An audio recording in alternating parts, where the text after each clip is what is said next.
Warm-up with coordination is the first important physical part of a training session. To do it with ball and racket, like in this video, is one of numerous possibilities. It's important to vary the beginning of the training to practice different coordinative abilities and to motivate players.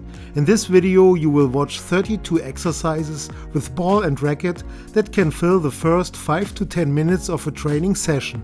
In exercise 1, players are bouncing the ball on the ground with the racket and the free hand alternately, which requires a good differentiation of the use of force. Exercise 2 is the same as exercise 1, but with the racket in the other hand, which requires a good ability to adapt and change.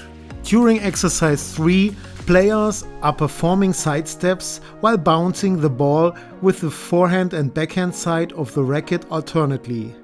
Besides the ability to differentiate the use of force and sidewards direction, now the coupling ability gets more important. In exercise 4, the ability to link different arm and leg movements is also required because players have to run to bounce the ball with forehand and backhand and to circle the free arm.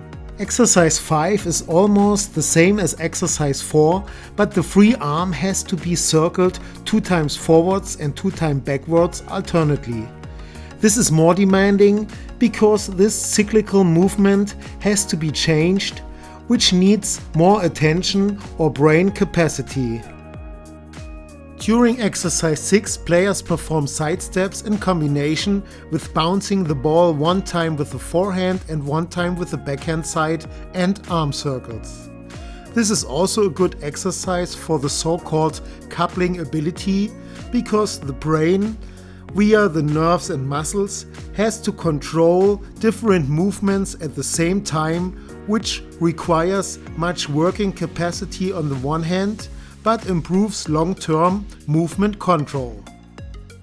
In exercise 7, the level of difficulty is even increased because the arm circles have to be performed 2 times forwards and 2 times backwards alternately. Pay attention to choose the right level of difficulty so that there is no under-challenge on the one hand, but also not too excessive demands on the other hand. Some of these exercises will not work until some movements are automized and need less capacity of the brain's attention. During exercise 8, players are running backwards and are bouncing the ball 1 time with the forehand side and 1 time with the backhand side.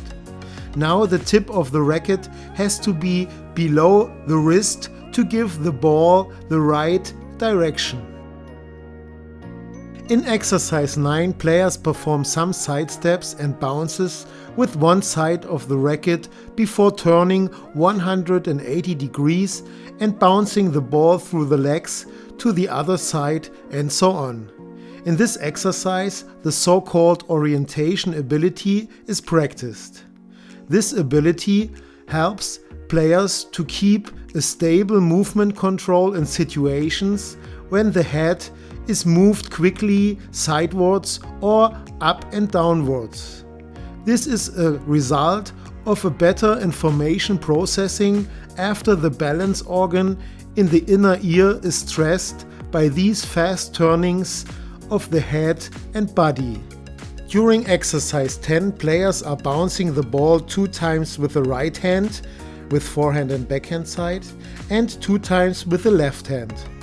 The execution of movements with both hands is also a common training method during coordination training.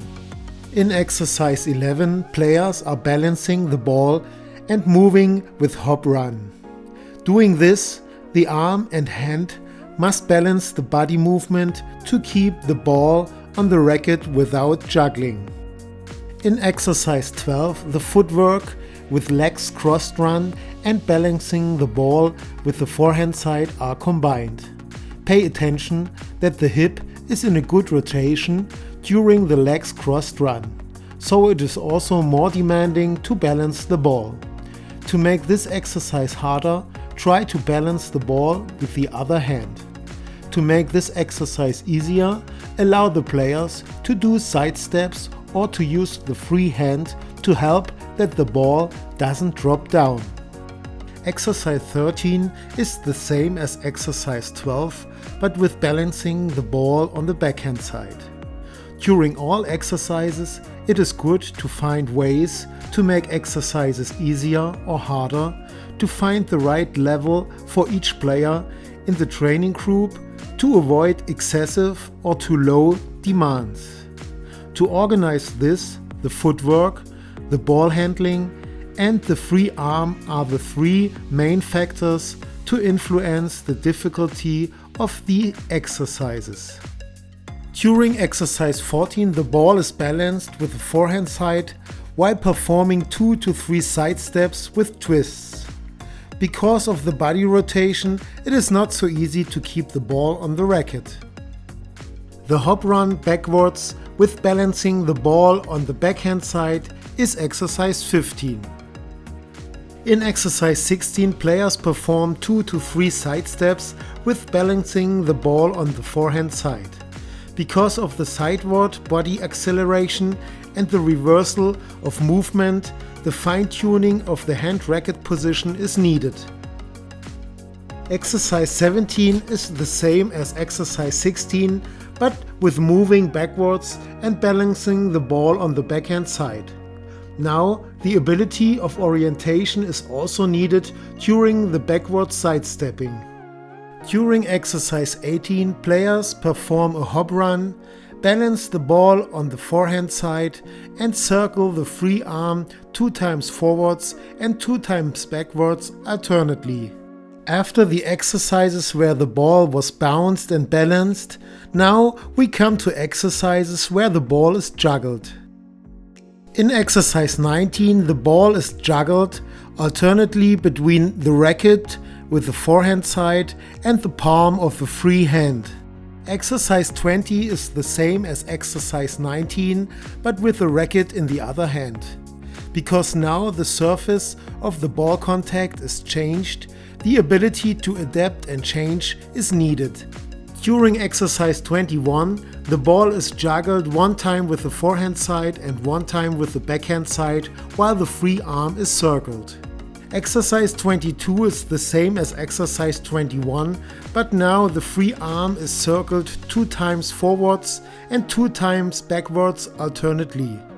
Again, the focus now is more on the free arm, which makes it harder to juggle the ball, so that the brain has to control the leg movement and 2 different arm or hand movements. In exercise 23, the ball is juggled with the racket and 1 knee. During exercise 24, the ball is juggled with the racket and the head. It's important to hit the ball actively and with the forehead to give it the right forward direction. After these juggling exercises, now we come to some movements that prepare the striking techniques that give the ball spin or rotation. In exercise 25, the players lift the ball with the forehand side and try to give it a little bit forward rotation like during a forehand topspin. During this exercise, often players have problems to open the blade angle that the ball goes upwards. So pay attention to brush the ball near the south pole. In addition, it is good to explain movement characteristics that are also needed during forehand topspin, like the use of the wrist and forearm. During exercise 26, players try to lift the ball with the backhand side. To prepare the backhand topspin, it's important to tell the players that they should use the wrist or tip of the racket to create rotation on the ball. Exercise 27 is a combination of the 2 previous exercises, because now players have to play 1 time the forehand lift topspin and 1 time the backhand lift topspin alternately. As an additional coordinative stimulus, in exercise 28, players try to play the forehand lift topspin with the right hand and with the left hand alternately. Exercises like this, when both body sides are used, are good for the whole body movement control. Exercise 29 is the same as exercise 28, but with the backhand side. Again, it is important to control movement characteristics that are important for the backhand topspin, like a stable elbow and the use of the wrist and forearm to give the ball the desired forward rotation.